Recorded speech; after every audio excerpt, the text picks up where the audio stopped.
All right, folks, we got DC debating crypto. On one side of the aisle, we have President Biden's White House delivering a letter to the House as ongoing debate was taking place over the veto that President Biden issued against the SAB 121 bill. Now, this is a bill that was passed in both the House and the Senate, sent to Biden's desk, and he vetoed it. Currently, we were having a debate going and a vote to override the president's veto, which needs a majority, supermajority, actually, 60% margin. And in the middle of this, we get a dramatic letter delivered from Biden that actually shut down and postponed the vote against his veto.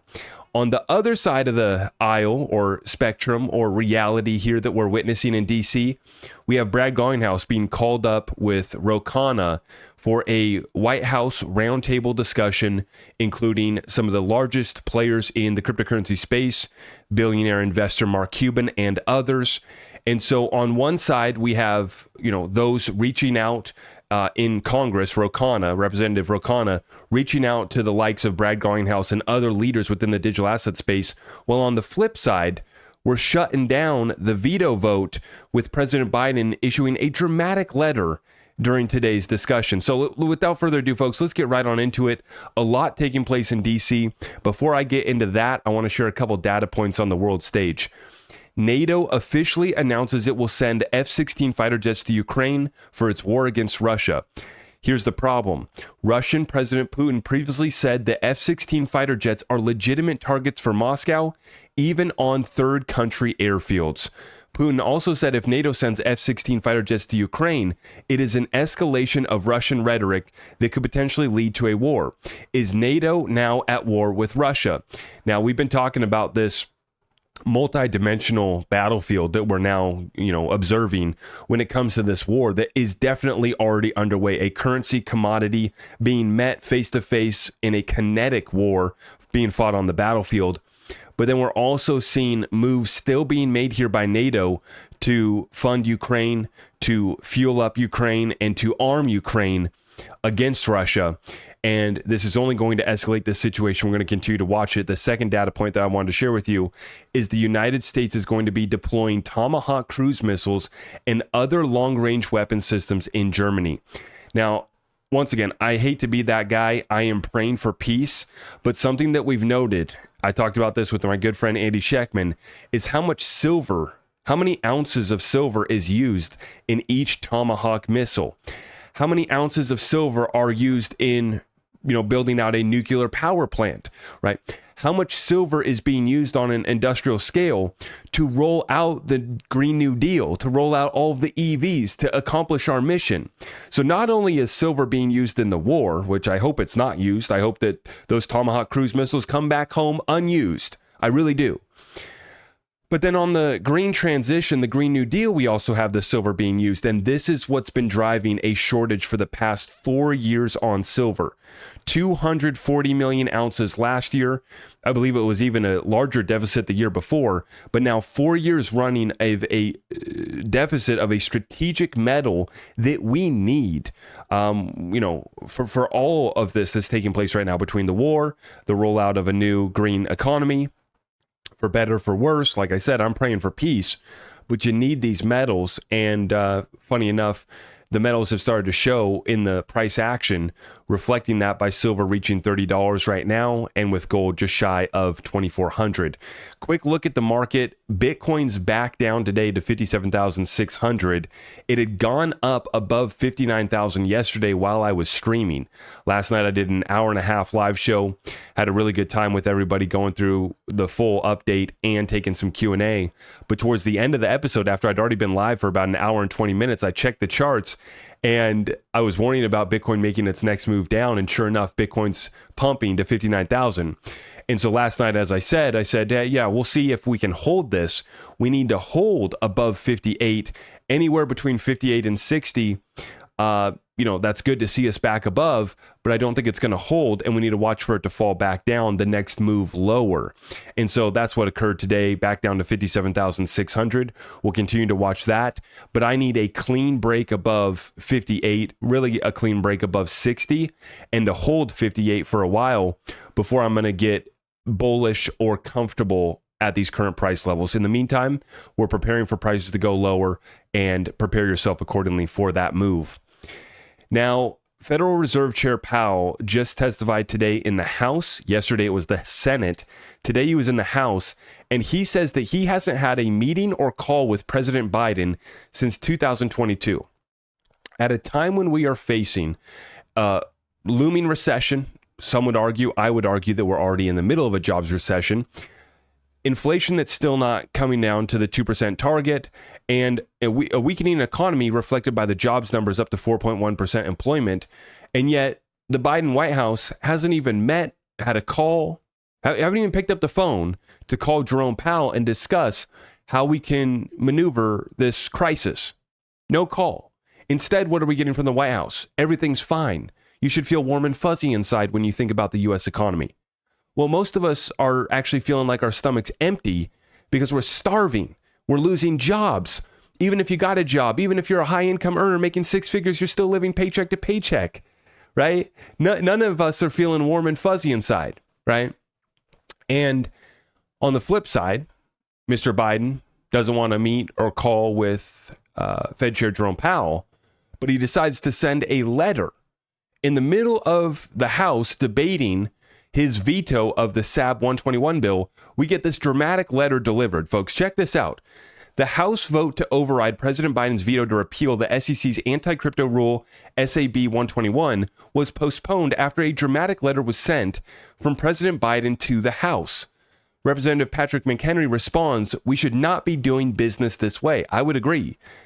Check this out, folks. A message from the President of the United States.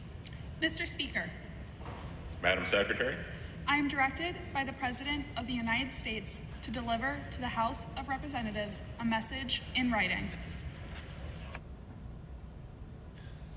The gentleman from North Carolina is recognized. The idea that Congress is going to wait because you have banks trying to get a special carve out for themselves from Gary Gensler and the SEC, that's not sound public policy. And the idea that Congress is going to wait and pause on overriding the president's veto of really bad policy that harms consumers, just because we have a rumor that two people are talking or 10 people are talking, that's not the way a great state should do business. A great nation state, the best capital markets on the globe. We should not be doing business this way. Now, we used to have the gold standard of capital markets, and look how far we've come. And it's interesting because we see Biden delivering this letter to ends up postponing the vote against his veto. We'll see they're going to pick it back up tomorrow, I guess. But in the meantime, right, we see that the CFTC chairman was testifying in the Senate today. What did he have to say? 70 to 80% of cryptocurrencies are non-securities. So what are we doing? Right, we have the CFTC coming out here saying 70 to 80% of cryptos are not currencies. We have the SEC trying to legislate, basically rule make through enforcement actions, I should say. And then we have President Biden, doesn't even know where he's at right now, right? And you have the likes of Elizabeth Warren and this crew that's really trying to hold back common sense crypto regulations that should not be partisan at all.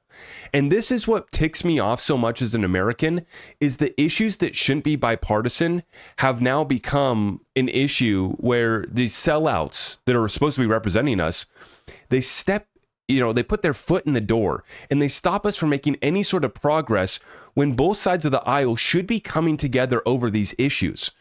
Instead, we have, postponing the vote. We have postponing legislation. We're going to be left behind on the world stage when it comes to losing the reserve currency status. One way that we could save that would be passing the stablecoin legislation. And meanwhile, Gary Gensler continues his, lawsuits, enforcement actions, while the CFTC is telling us that 70 to 80% of the space is not a security. So what are we doing? Now, continuing on, and speaking of these sellouts like Elizabeth Warren and her little buddy, Chuck Kaine, who's also running for Senate in Massachusetts, he claims to be a Republican, but it appears he has only ever donated to the Democrat Party. So why did Senator Loomis just endorse him? And I called out Senator Loomis, that was a few days ago, when she came out and endorsed Chuck Kaine. I said, this is absolutely disgraceful. You should be ashamed of yourself. You cannot call yourself pro-crypto if you're not going to support John Deaton. And we've seen right through Chuck Kaine's spiel from the very beginning. Ashley Prosper continues, it seems that digital asset investor and our good friend Brad Kimes are correct when they say he has been planted in the race by Elizabeth Warren to steal votes away from John Deaton. Let's make sure that they are unsuccessful. And this is in response to Ian Kaine giving some spiel about why he's a Republican. It's simple. The ideas of the Republican Party are based on the principles of life, liberty, and happiness. And it's actually the pursuit of happiness, right? Happiness is not guaranteed. The ability to pursue it is what's guaranteed. I'm confident that conservative policies are the answer to so many of our country's problems. I'm happy to see the party take another step forward on some of the issues I've disagreed on, including marriage, women's rights, and blockchain. It's certainly progress, and it's certainly a joke, your statement, Mr. Ian Kaine. It's certainly a joke. It's certainly shameful to see you guys that come out here pretending to be, standing on your principles. We've seen you where you put your money. Right? You're not putting your money where your mouth is. In fact, you've been putting your money on the other side of the aisle, and you've been helping to fund what we're up against in this country. Like I said, these issues that shouldn't be partisan. We have folks on both sides of the aisle that agree we need stablecoin legislation, that agree we need crypto regulation. And we have a few bad apples that are getting in the way, a few bad apples that are so scared of John Deaton that they literally had to put a plant like Ian Kaine in there. And we see right through all these guys. Ian Kaine is just one of many examples of these soft Republicans who come in and they're Republican in name only. And I hate to even use this term Republican because the only thing that I stand for is conservative values, making sure that we're not running huge deficits, reining things back in, getting government out of the way. That to me is being a conservative, having conservative principles. I don't classify myself, I don't call myself a Republican, even though I end up voting for many folks with an R next to their name. I don't really care so much on the letter next to the name. I care on whether or not you're going to sell out the American people, whether or not you're going to bring accountability to DC, whether or not you're actually going to get something done instead of just talking about it. I'm interested in who is your special interest that have funded your campaign. In the case of Ian Kaine, we've seen right through it. I despise these types of Republicans just as much as I despise sellout on the left. And I don't have to name the names. You guys know what I'm talking about. America wants just that common sense. Most folks are conservative in the way that we want our country run, conservative in the way that we don't want to be in all these wars across the world. I mean, we really do agree on most of these issues, but there's been a power structure in this country that continues to drive a wedge in between the people of this country, right? And the wedge, right? If you've ever fallen a tree, right, you put your wedge in there. The skinny end goes first, right? You get that first part of the wedge in, and then it expands out to the bigger part of the block of the wedge, right? They've driven this wedge so deep between America that we dang near are on the brink of civil strife and conflict like we haven't seen in decades, right? When we should be agreeing on issues that are not political at all. It's just common sense. Do you want to see America win? Do you want to see us keep a reserve currency status? Do you want to be able to have a chance here at life, liberty, and the pursuit of happiness on a level playing field? That's my slogan, and I'm sticking to it. Life, liberty, and the pursuit of happiness on a level playing field. And it's not a wish. It's not us asking. It's actually a demand. Okay? And anybody who stands in our way, it will be at their own peril. Just like Brad Garlinghouse says in this statement right here, calling out these sellouts that I'm talking about. Brad Garlinghouse says, thank you to Ro Khanna, and that's Representative Ro Khanna, okay, for being an exceptional leader and engaging with the crypto industry. This morning's Crypto Roundtable bringing together folks like Mark Cuban. We got Paul Grewal, who's the Chief Legal Officer of Coinbase. We got Dante Disparte, who is the Chief Strategy Officer of Circle. With the White House and key congressional leaders such as Senator Gillibrand and Joe Neguse is hopefully the first step in moving from words to actual action. That's right, Brad. Let's get it done. Unfortunately, the majority of Dems continue to enable Gensler's unlawful war on crypto, sabotaging the ability for American innovation to thrive. It's no wonder the GOP has announced a pro-crypto stance. Gensler will go down as the Luddite of his time. Words are easy, action is hard but necessary. Choose wisely. Voters are paying attention. And this is why I've been saying that our battle is bigger than XRP. Our battle is bigger than Ripple versus SEC.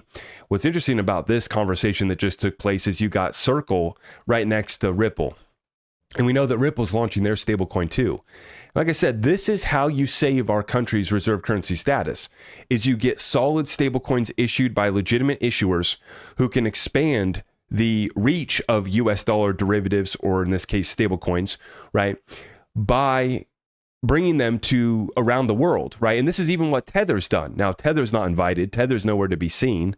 But Circle's been called up. Brad Garlinghouse has been called up. Mark Cuban's been called up. And this is something that we got representatives from both sides of the aisle coming together on. This is how we get progress.